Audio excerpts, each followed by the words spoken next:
Hello po sa aking mga katribo Remontado Dumaga Tribe. Muli ako si Bai Bukang Liwayway, Chieftain Administrator ng Remontado Dumaga Tribe of NCR and Rizal. Ngayon po ay akin po kasing naalala noon. Nagbigay po ako nitong encouragement words sa aking mga katribo member, tribo leader. Encouragement words lang po siya. So, ako kasi hindi ako nakabunot nun nakakuha. So, ano ba ako dito sa lugar? Okay. O, nasa Commonwealth. Ano po ba ako sa Commonwealth? Okay. Po yun. So, sa Commonwealth, nakapagpabunot na ba ako nito? Hindi pa ata, oo, yata, nakakuha na yata. So, sa lahat nakakuha na Ito na lang ako na lang pala sa lahat ang hindi nakakuha nito. Pero nakakuha na ako one time So, ngayon, gusto ko pong kunin kung ano po yung message po ni Lord Jesus para po sa akin ngayon. At sasabihin ko po kung ano yung pag-unawa ko. At kayo, pwede rin kayo mag-comment kung ano po yung mensahe ng salita ng Diyos dito po sa akin. Okay, ako ngayon ay pipili po. So, parang napupusuan ko ito. Ito po. Parang ito yung malapit sa akin Pero, parang ayoko rin naman siya kasi baka sabihin nyo na baka nakapagtanda ako. O may pinili na ako. Okay, kukuha ako ulit ng isa. So, saan kaya dito?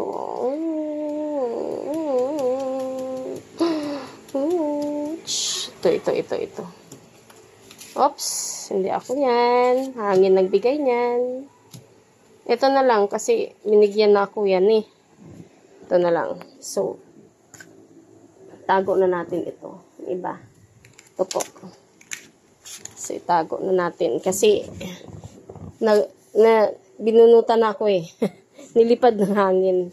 So, ito po yon. Basahin po natin kung anong nakalagay. No matter what a man's past may have been, his future is spotless. Si John Rice ang nito encouragement words. Sa Bible naman, Philippians chapter 3 verse 13. Forgetting those things which are behind, and reaching forth unto those things which are before. Okay. So, ano po bang pagkaintindi ninyo ng salita ng Philippians 3:13? Akin pong pakinggan kung ano po yung mga inyong mga saloobin po dito at pagkaunawa po. Salamat sa lahat. Ngayon po, ang ating pag-uusapan ay aking mga leader. Okay.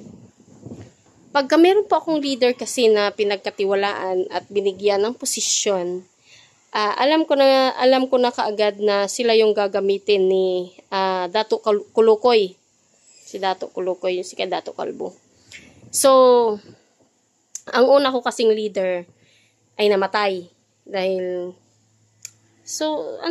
masama din naman ang loob ko doon na namatay siya. Na ganun po yung nawala po sila sa akin side dahil naniwala po sila kay Dato Kulukoy noon na sinira nila na ako daw ay questionable pa daw ako, may illegal daw ako, hindi daw ako ganito, ganun. Tapos, wala daw ako pera, something ganun. So, basta masira lang nila ako.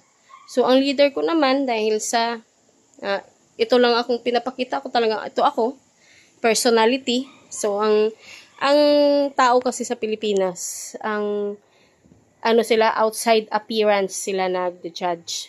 So, pero, nobody can judge kasi ang Panginoon lang naman Pero, mostly talaga sa Pilipinas, ganun. So, naniniwala kaagad yung aking mga leader na sinisira sa akin. So, ngayon, tinuturuan silang magbukod ng samahan nila para sila mangolekta ng pera para pambigay po doon kay Kulukoy. Ngayon, pagka nangolekta na yung leader ko dito, dami na nakoleksyon, marami ng mga tao na nakoleksyonan nila, milyon na, wala pa rin si dokumento. Ngayon, nasaan ngayon si Kulukoy? Hindi na rin siya matulungan sa mga tao.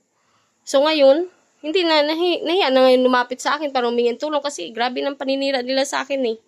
Kasi choice naman nila yun eh. Choices naman. Everybody have a choice eh. So, and nobody is perfect. Pero, syempre, alam mong mali eh, iwasan mo na lang. Kung alam mong mali, wag mong gawin. Kung may tama, sa tingin mo na may tama na, doon ka na sa tama. Kumbaga, manindigan tayo sa kung ano yung tama. At alam mo na natin mali, wag nating sundin yung mali dahil sa personal interest lamang. So, ngayon, ang isa nun namatay. So, yung pinagkatiwalaan din nila sa Taguig, si Pandapatan, namatay din.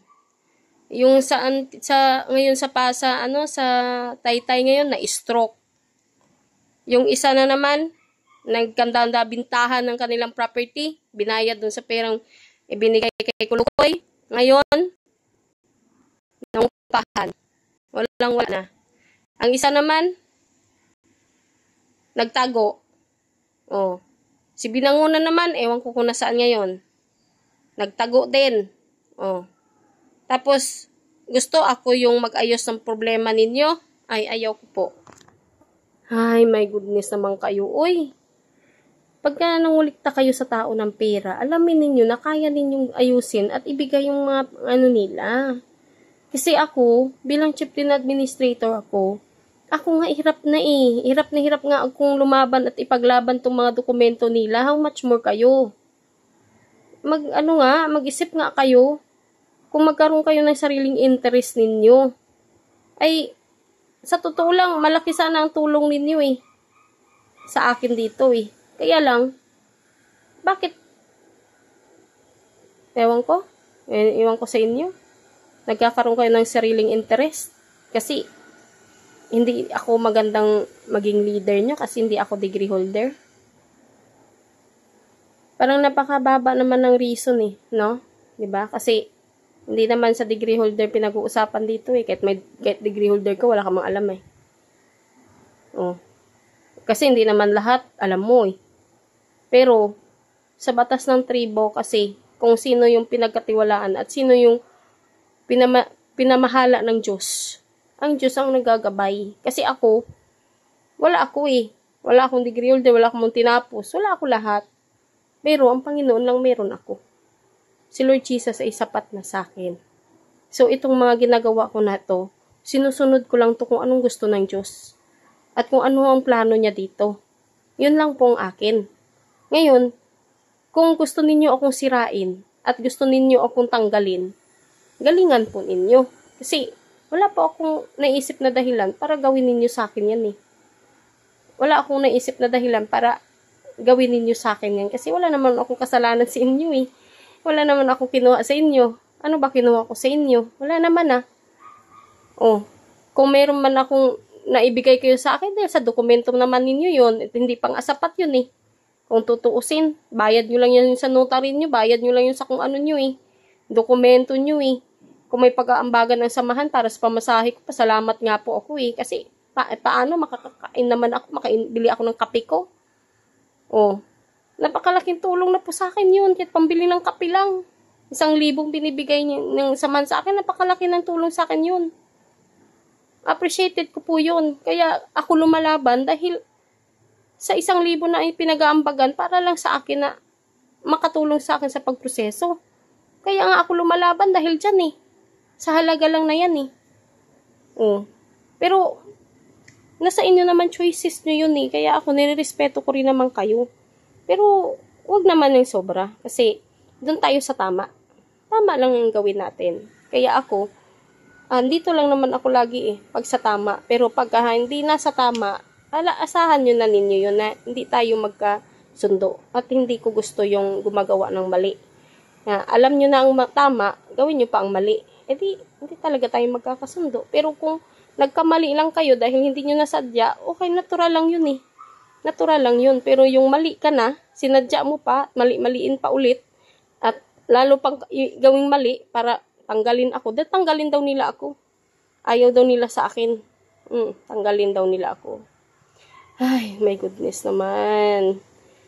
Kaya ako nagpapasalamat ako sa Panginoon na siya talaga ang naglagay sa akin at siya ang pumili para dito po sa posisyon na to. Hindi po ako ang pumili at hindi po kayo ang naglagay sa akin. Hindi po silang naglagay sa akin.